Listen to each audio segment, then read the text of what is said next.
The lake had always been quiet. That was the main reason he bought the cabin in the first place. No traffic sounds, no neighbors arguing over fences, no phones ringing every few minutes.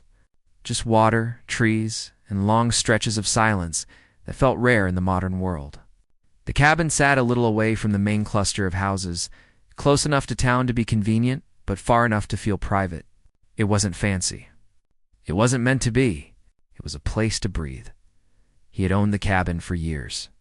Long before the newer houses appeared. Long before neat rows of mailboxes, matching fences, and carefully trimmed lawns became the norm around the lake. Back then, the area had been simple. A few scattered homes, some older cabins. People waved when they passed each other, but no one asked questions. Everyone minded their own business. Things began to change about 2 years ago. Construction trucks started coming in early every morning. The sound of machines replaced birds for a while. Slowly, the empty land across the road filled with large houses that all looked strangely similar. Gray roofs, white fences, perfect lawns that never seemed to have a single leaf out of place. That was when the homeowners association arrived. At first, it didn't matter much to him. He didn't live in those houses. He didn't attend their meetings. His cabin sat on its own legally surveyed land, with boundaries that had been recorded long before the new development existed. He followed the county rules, paid his taxes, and kept the place clean. That should have been enough. Most days at the cabin followed the same calm rhythm. He arrived with groceries, did small repairs, cleaned the porch, and spent evenings sitting by the water. Sometimes he stayed overnight. Sometimes he just came for the day. Either way, the cabin gave him something most places couldn't: peace. On the day, everything started. The weather was perfect. The sky was clear, the lake looked calm, and the air carried that soft smell of water and pine. He had parked his vehicle near the cabin, unloaded a few tools, and started fixing a loose board on the deck. It was the kind of small task that didn't require much thinking. Just hands, wood, and time. He noticed her voice before he noticed. Her face, it cut through the quiet in a way that didn't belong there. "Excuse me." He looked up slowly, expecting maybe a delivery driver who was lost or a neighbor asking for directions. Instead, he saw a woman standing near the edge of his driveway. She was dressed in business clothes that looked out of place near the lake. Her posture was stiff, her arms crossed tightly, and her expression carried a mix of irritation and confidence. He set his tool down and walked a few steps closer. "Staying on his side of the property?" "Yes," he asked calmly. She didn't return the calm. Instead, she took a step forward, her shoes clicking sharply against the gravel. "You can't park that there," she said. He glanced behind him at his vehicle, then back at her. "This is my driveway," he replied. She frowned, clearly unhappy with the answer. "This area is under HOA control," she said. "We have very clear rules about parking, property use, and exterior modifications." He didn't raise his voice. He didn't laugh. He had heard versions of this before, though never so directly. "This property isn't part of your HOA," he said. "It never has been." Her lips pressed into a thin line. "I'm the compliance officer for this community," she said. "And according to our records, this cabin falls within our managed area." That was the first moment he felt something shift. Not fear, not anger. Just a quiet awareness that this conversation wasn't going to end quickly. "I think you're mistaken," he said. "The boundaries are clearly marked with the county. This land predates the development." She waved her hand dismissively, as if facts were optional. "I deal with this all the time," she said. "People think they're exempt. They're not." He took a breath and kept his tone steady. "I'm not interested in arguing," he said. "But you're standing on private property. I'm asking you to leave." That was when she stepped forward again. "I'm not leaving until this violation is addressed," she said. Her foot crossed the invisible boundary line that separated the public access road from his land. It was a small step, but it mattered. He noticed it immediately. "Please step back," he said. "You're trespassing now?" Her reaction was not what he expected. Instead of hesitation, She looked almost pleased, as if the situation had finally reached the point she wanted. "Don't threaten me," she said. "I'm doing my job." Behind her, a few neighbors had started to notice. Curtains moved. A door opened across the road. Someone stood on a porch, pretending not to stare. He stayed where he was, hands relaxed at his sides. "I'm not threatening you," he said. "I'm stating a fact." She pulled out her phone. "If you don't comply," she said, tapping the screen, "there will be consequences." He nodded once. "That's your choice," he said, inside. He felt the familiar weight of situations like this. He had learned long ago that raised voices rarely solved anything. Calm, often unsettled people who came looking for control. She began taking pictures. Of the cabin. Of the driveway. Of him. "You can't do that," she said. "This structure doesn't meet HOA exterior guidelines." "It doesn't have to," he replied. "It's not part of your association," she scoffed. "We'll see about that," she said. For nearly 20 minutes she continued, pointing listing rules. Threatening fines that meant nothing to him. Each time he repeated the same simple sentence. "This property is not under HOA." Authority. Her frustration grew with every repetition. "You think you're above the rules?" She finally snapped. "No," he said quietly. "I think you're ignoring them." That was when she made her next move. "I'm calling this in," she said. "You can explain yourself to law enforcement." He didn't stop her. He didn't argue. He simply nodded. "That's fine." She stared at him, clearly expecting panic or anger. When neither came, her confidence wavered just slightly. "I suggest you move your vehicle and stop this work immediately," she said. "I suggest you step off my property," he replied. The call connected. She turned away slightly, speaking quickly, describing the situation in a way that left out key details. She painted herself as calm, him as uncooperative. When she finished, she turned back toward him with a look of satisfaction. "They're on their way," she said. He looked past her toward the lake.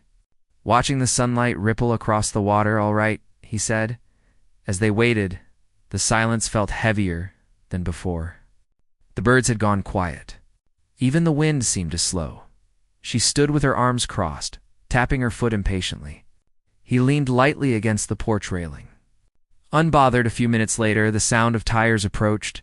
The situation was about to change, but neither of them knew how. And that was only the beginning. The sound of the approaching vehicle grew louder. As it moved along the narrow road by the lake, gravel shifted under the tires, breaking the uneasy quiet that had settled after the phone call ended. The woman straightened her posture immediately, as if the moment she had been waiting for had finally arrived. Her expression shifted from irritation to confidence. The kind that comes when someone believes authority is about to take their side. He stayed where he was. He did not step forward. He did not step back. He simply watched as the vehicle slowed near the entrance to the property. He had learned long ago that moments like this were not about who spoke first or loudest. They were about who stayed calm when the pressure arrived. The vehicle stopped. Doors opened. 2 uniformed officers stepped out and looked around, taking in the scene. Their eyes moved from the woman to the man, then to the cabin, the driveway, and the quiet lake beyond. Nothing about the setting suggested danger. It looked like what it was. A disagreement that had grown louder than it needed to be. The woman wasted no time. She walked toward them quickly, her voice already raised. "Thank you for coming," she said. "This man is refusing to follow HOA rules and is trespassing on community-managed land." The officers listened without interrupting. One of them nodded slightly. The other took a few steps closer, careful not to take sides yet. Their attention then shifted toward him. "Sir," one of them said calmly. "Can you tell us what's going on?" He nodded once. "She came onto my property without permission," he said. "This cabin and land are not part of any HOA. I asked her to leave. She refused." The woman turned sharply toward him. "That is not true," she said. "This entire lakeside development falls under our jurisdiction?" One officer raised a hand gently. "Take this one step at a time," he said. asked both of them to remain where they were while they asked questions. The woman began pulling papers from a folder she had brought with her, clearly prepared to prove her point. She held them tightly, as if they were a shield. "These are our HOA maps," she said, handing them over. "They show this cabin inside our boundary." The officers examined the papers carefully. He did not interrupt. He waited. He had learned patience through experience, especially in situations where emotion tried to rush ahead of facts. When the officers finished reviewing the papers, they turned to him. "Do you have documentation of ownership?" One of them asked. "Yes," he replied. "Inside?" They allowed him to retrieve it. He walked into the cabin and returned with a folder of his own. Inside were property deeds, surveys, and county records. He handed them over quietly. The officers compared both sets of documents side by side. Their expressions shifted slightly as they noticed differences. "These maps don't match," one of them said. The woman's jaw tightened. "Our HOA maps are updated," she said quickly. "Some county records are outdated," he spoke calmly. "County records determine legal boundaries," he said. "HOA maps do not override them." The officers nodded slightly, acknowledging the point without fully committing yet. They asked additional questions. When did he purchase the cabin? Had there ever been an agreement with the HOA? Had any previous disputes occurred? He answered each one clearly. He had bought the property long before the development began. He had never signed any HOA agreement. He had never received official notices until recently. And even those were addressed incorrectly. The woman grew increasingly impatient. "This is wasting time," she said. "He's clearly trying to avoid responsibility." One officer looked at her. "Ma'am," he said evenly, "please let us finish." The shift was subtle, but it was there. For the first time, her tone was no longer setting the pace of the conversation. The officers asked about the moment she stepped onto the property. She hesitated. "I was performing my duties," she said. "Did you have permission to enter?" one officer asked. She paused. "No," she admitted, "but I believed I had authority." The officers exchanged a brief glance. Belief and authority are not the same thing. One of them said the air felt heavier now. A few neighbors had moved closer, still keeping their distance but clearly invested in the outcome. No one spoke. Everyone watched. The woman crossed her arms tightly again, her earlier confidence starting to crack. "He should have complied," she said. "Instead, he challenged me." "He informed you of his position," an officer replied. "That's not a crime." Time passed slowly. The officers stepped aside to make a call of their own, confirming details through official channels. While they waited, the woman paced back and forth, shoes tapping sharply against the ground. He leaned against the porch railing again, looking toward the water. He felt calm, but alert. He knew situations like this could still turn in unexpected ways. When the officers returned, their tone had changed. It was firmer now. "Based on the records we've confirmed," one officer said, "this property is not part of the HOA." The woman opened her mouth to argue, but the officer continued. "Additionally, you were asked to leave private property and did not." Her face flushed. "I was doing my job," she insisted. "Your job does not give you the right to trespass," the officer replied. The words seemed to land. "Heavily trespass." She looked around as if expecting support, but none came. The neighbors remained silent. The lake remained calm. The officers did not escalate the situation.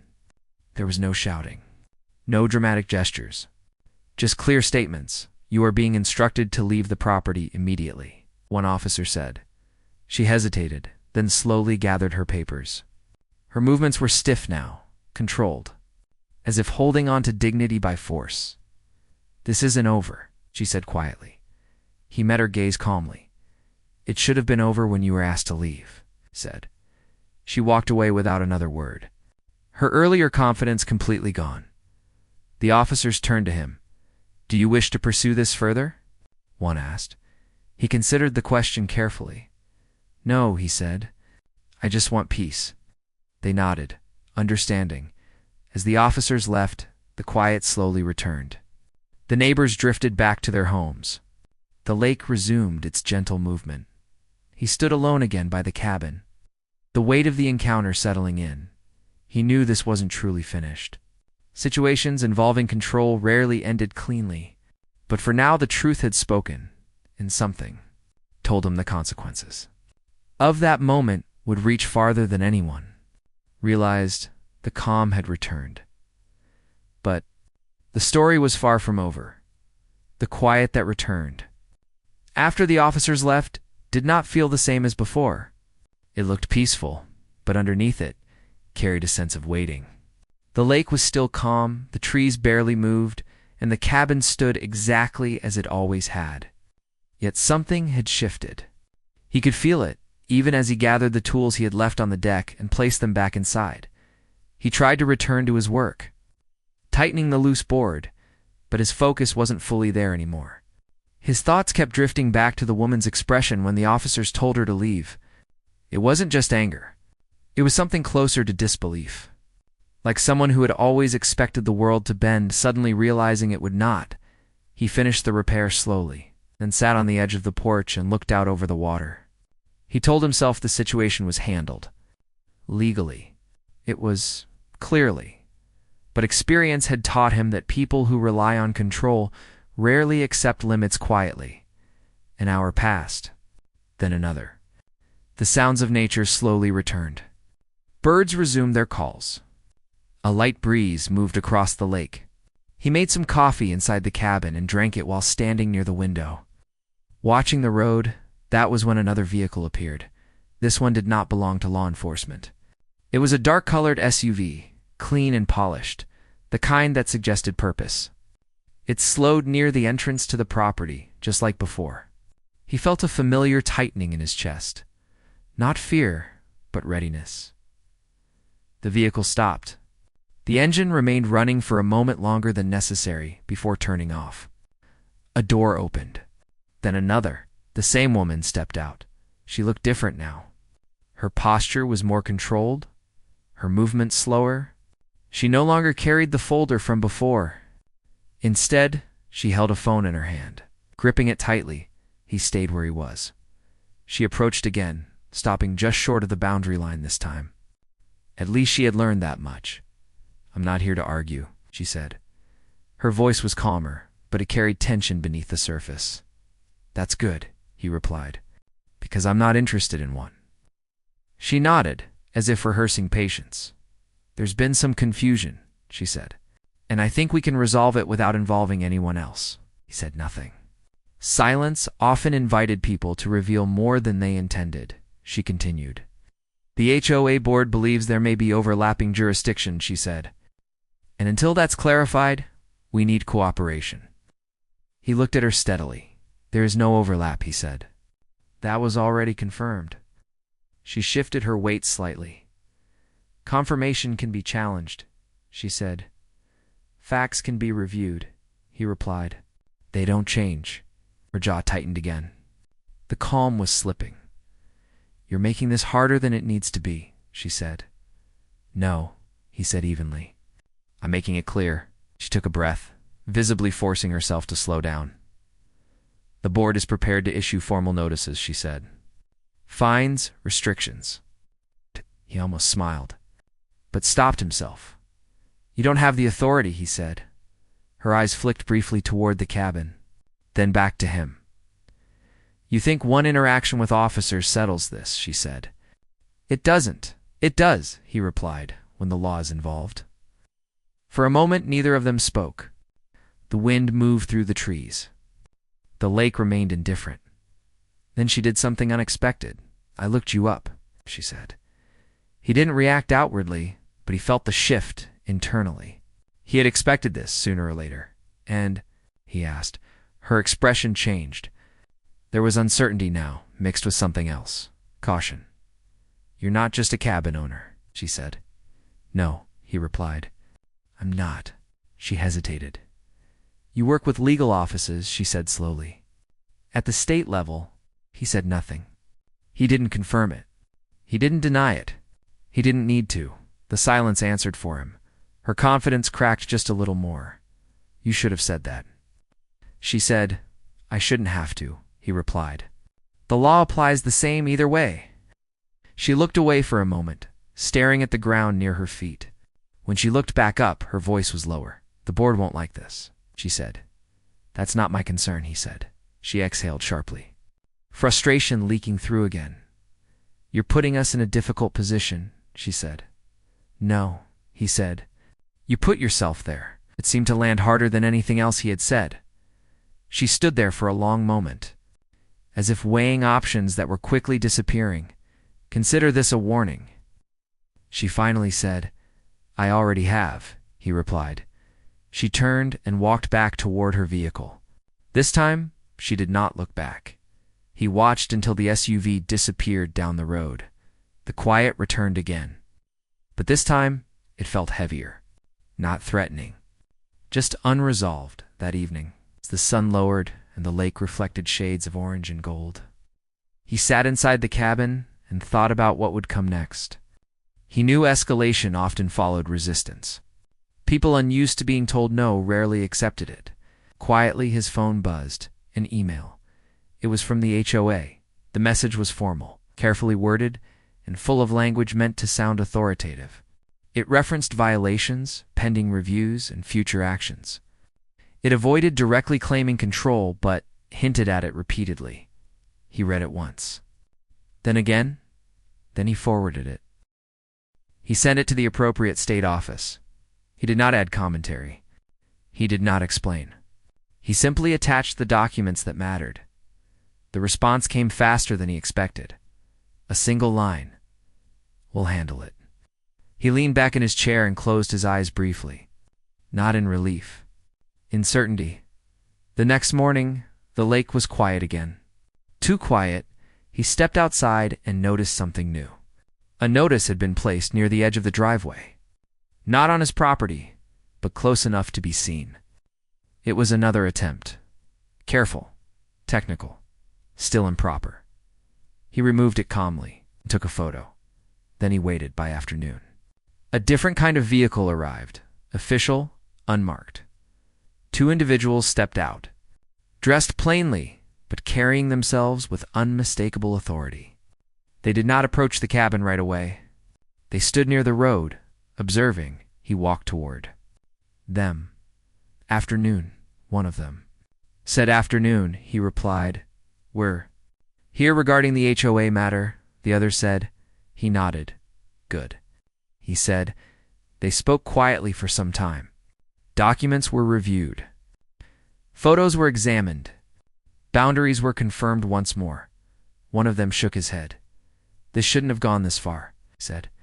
"It usually does," he replied. They left not long after.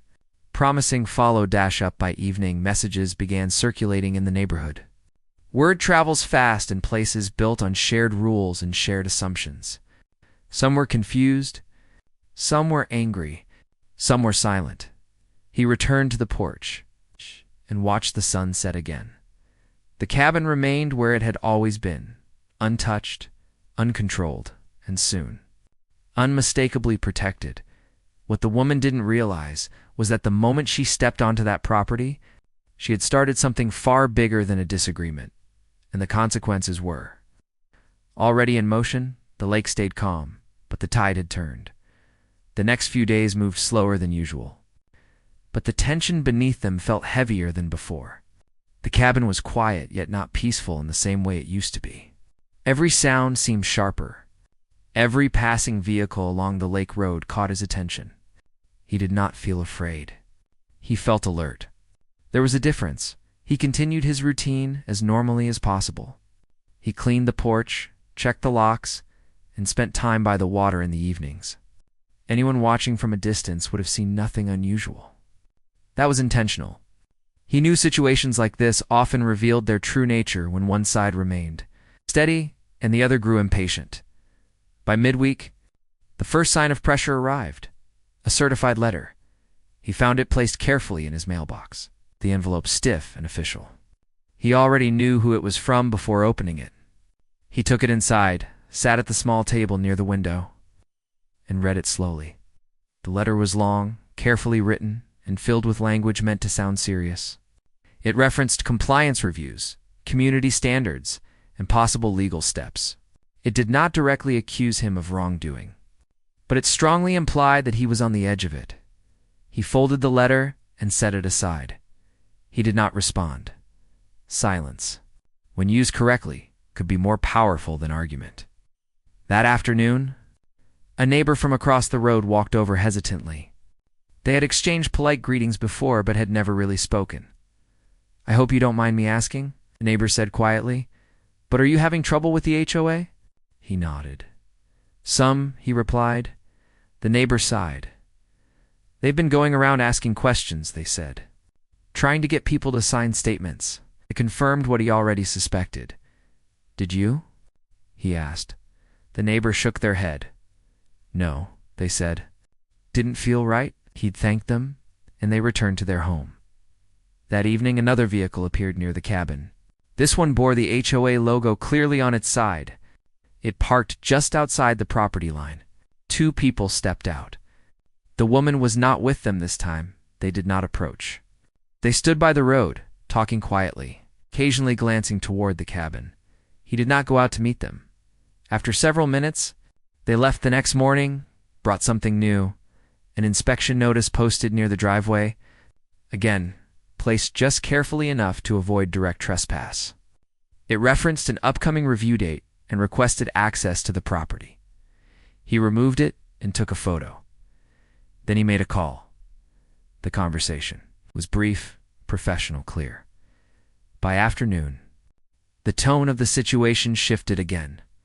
Another unmarked vehicle arrived, this time staying longer.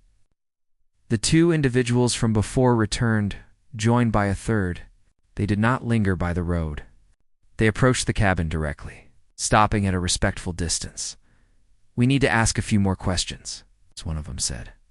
"Of course," he replied. They spoke for over an hour. They asked about timelines, communications, and the behavior of the HOA representatives. He answered honestly and calmly. He provided copies of letters, photos, and emails. One of them frowned as they reviewed the materials. "This is becoming a pattern." They said, "Yes," he replied. "It is." When they left, the sun was already lowering again. The lake reflected the fading light, calm and steady, as if nothing unusual had happened at all. The following day, things escalated quickly. The woman returned. This time, she did not come alone. 2 other HOA board members stood with her near the road. Their expressions were serious but uncertain. She stood slightly ahead of them, her posture rigid. "We need to talk," she said. "No," he replied. "You need to leave." Her eyes narrowed. "This doesn't have to become bigger than it already is," she said. "It already is," he replied. One of the board members shifted uncomfortably. "We just want to resolve this," they said. "You can," he replied. "By staying off my property." The woman's patience snapped. "You think you're untouchable?" she said. "That because of who you know, rules don't apply." "That's not what this is about," he said. "This is about boundaries." She stepped forward without realizing it. Just a step, but enough. He raised his hand slightly. "Stop," he said. "You're doing it again?" She froze. Behind her, one of the board members whispered something urgently. The moment stretched, then she stepped back. "This is harassment." She said yes, he replied. "It is." That was when another vehicle arrived. Official, marked the same officers from before, stepped out. Their expressions were no longer neutral. They approached calmly, but firmly. "Ma'am," one of them said, "we need to speak with you." Her face drained of color. The officers asked her to step aside. They spoke quietly, but clearly. The board member stood back, unsure of where to look. He could not hear every word, but he saw the shift in her body language. The certainty she once carried was gone. One of the officers approached him. "We've received multiple reports," he said. "And additional information?" He nodded.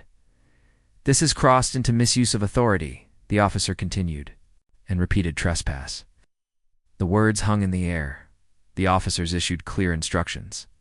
The HOA representatives were to leave immediately. Any further contact regarding the property would have to go through proper legal channels. The woman tried to speak.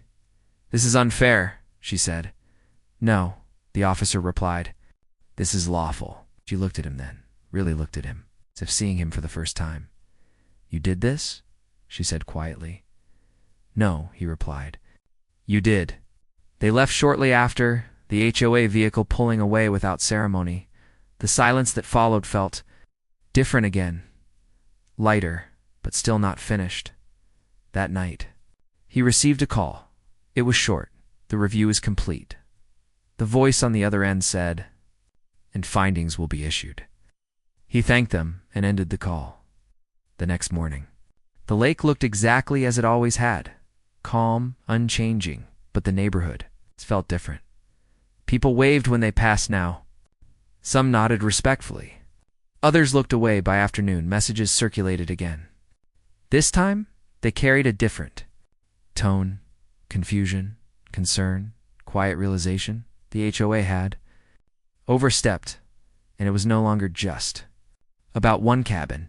He returned to the porch as evening settled in and watched the light fade over the water. He knew the final outcome was close. The twist was no longer coming.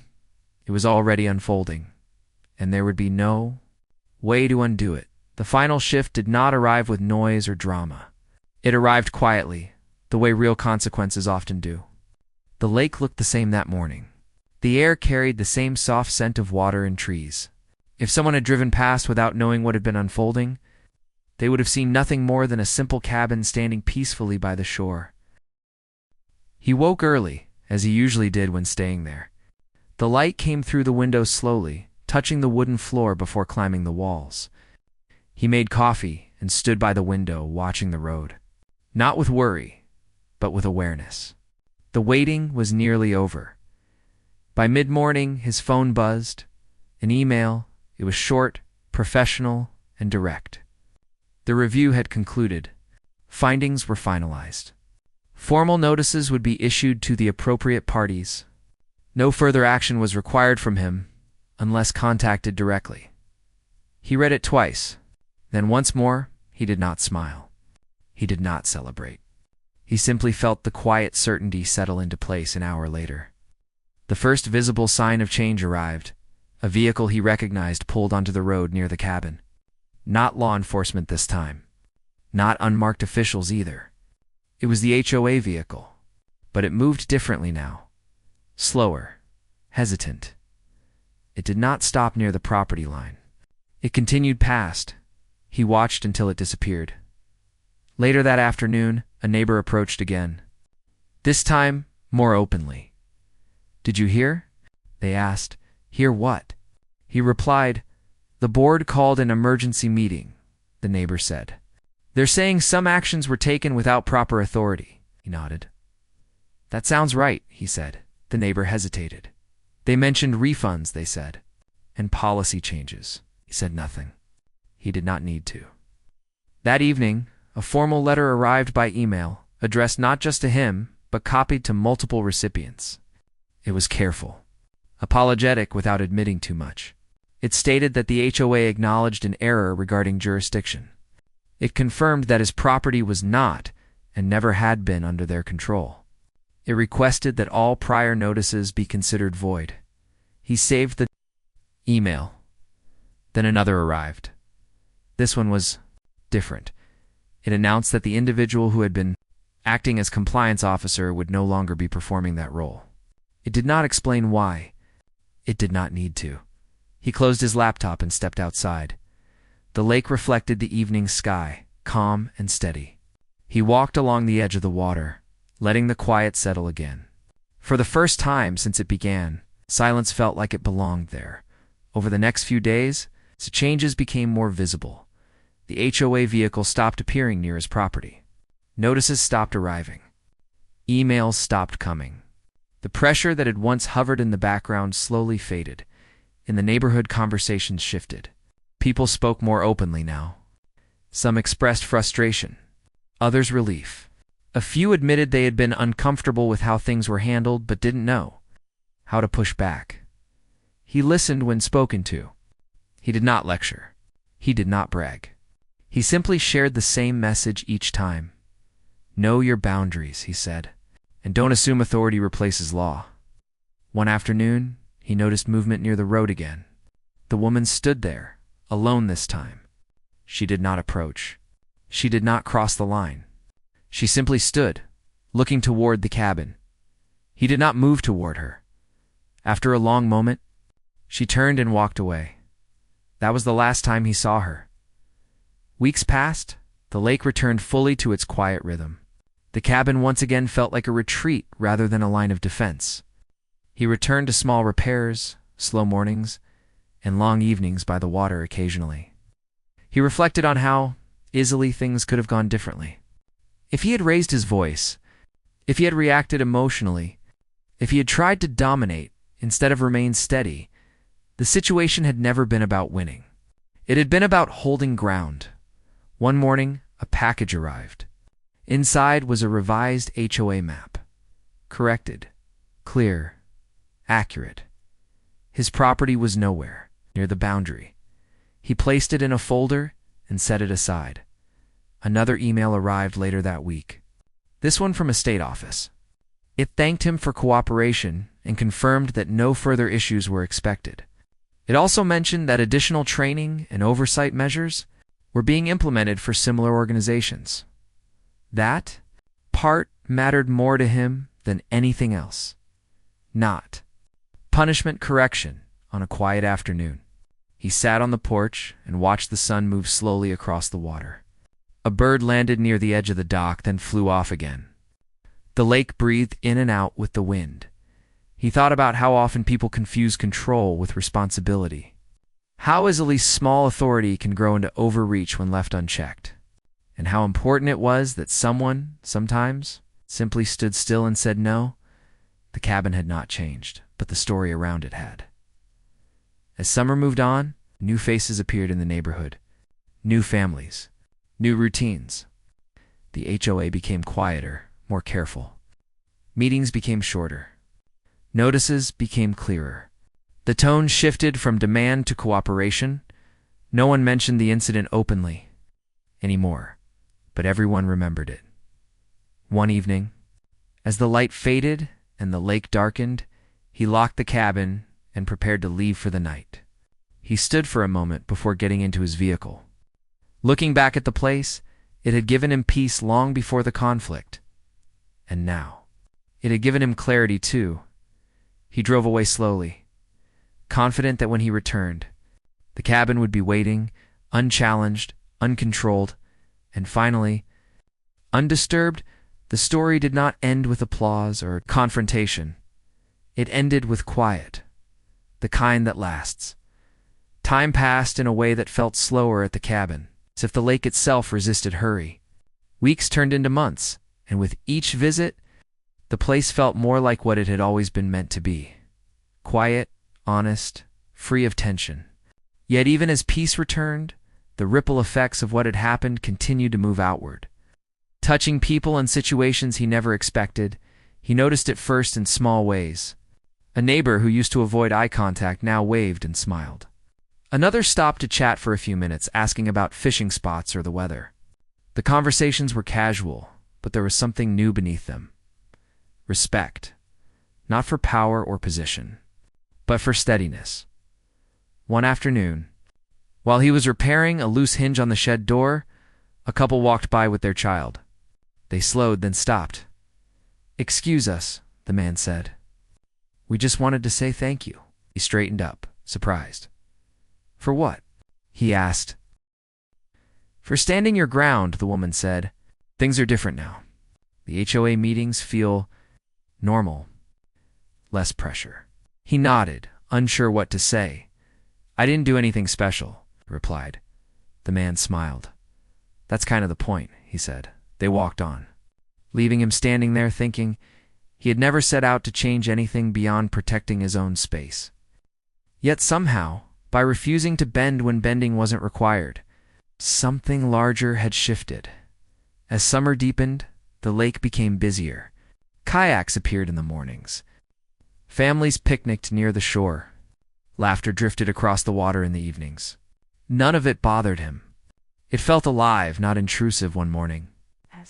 As he sat on the porch drinking coffee, he noticed a new sign posted near the community entrance.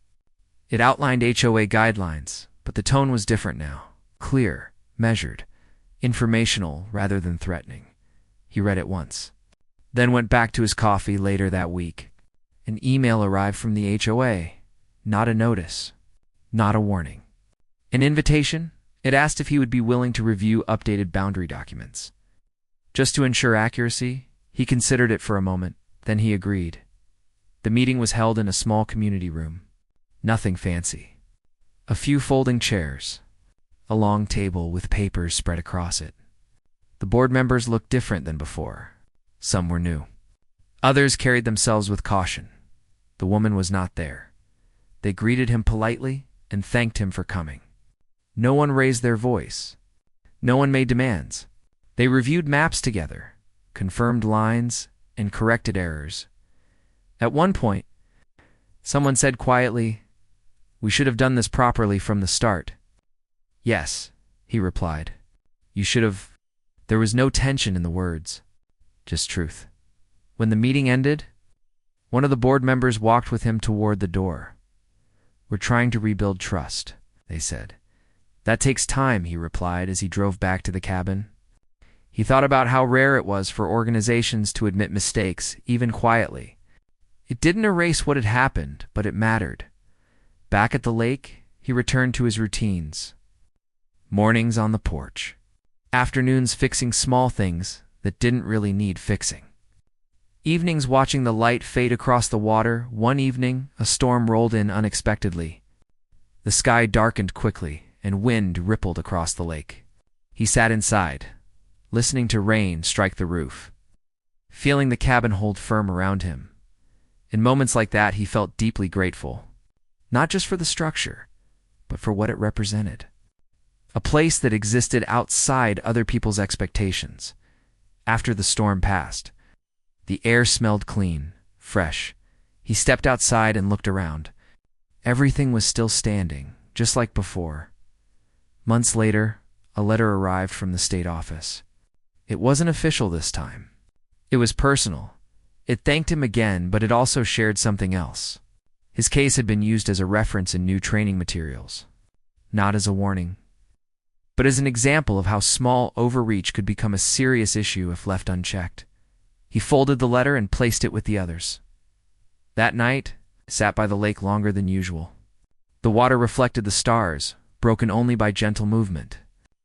He thought about how easily the situation could have ended differently, how close it came to becoming something loud, bitter, and exhausting. Instead, it had become something quiet and instructive. The next season brought cooler air. Leaves changed color. The lake took on a deeper shade. He visited less often, but appreciated each visit more. One afternoon, while walking along the shore, he noticed someone sitting on a nearby bench. It was the woman. She did not look the same. She looked smaller somehow. Not physically, but in presence. When she saw him, she stiffened, then relaxed. "I didn't expect to see you," she said. "I didn't expect to see you either," he replied. They stood in silence for a moment. "I lost my position," she said quietly. He nodded. "I know," he replied. She looked out at the lake. "I thought I was doing the right thing," she said. He considered his words carefully. "Authority feels like certainty," he said. "Until it isn't." She nodded slowly. "I crossed a line," she said. "Yes," he replied. "You did." There was no anger in his voice. No satisfaction either. "I'm trying to do better," she said. "I hope you do," he replied. She stood, nodded once, and walked away. He watched until she disappeared down the path. That encounter stayed with him longer than he expected. Not because it reopened old feelings, but because it closed something quietly.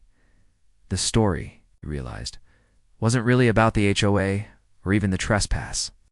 It was about how people respond when challenged, how they either double down or step back. As winter approached, the cabin took on a different kind of stillness. Snow dusted the roof. The lake froze at the edges. The world slowed. Inside, he lit a small fire and sat with a book, listening to the crackle of wood. He felt content, grounded. He no longer checked the road as often. No longer expected interruption. The cabin had returned fully to what it was meant to be. A place of rest, a place of balance, and a reminder that sometimes the most powerful response is simply standing still. When spring returned, the lake thawed and life resumed its rhythm. New birds, new growth, familiar calm. He unlocked the cabin door and stepped inside. Breathing in the familiar scent of wood and water, nothing had changed, and everything had. The story did not end with victory or loss. It ended with understanding, and the lake, as always, kept its silence.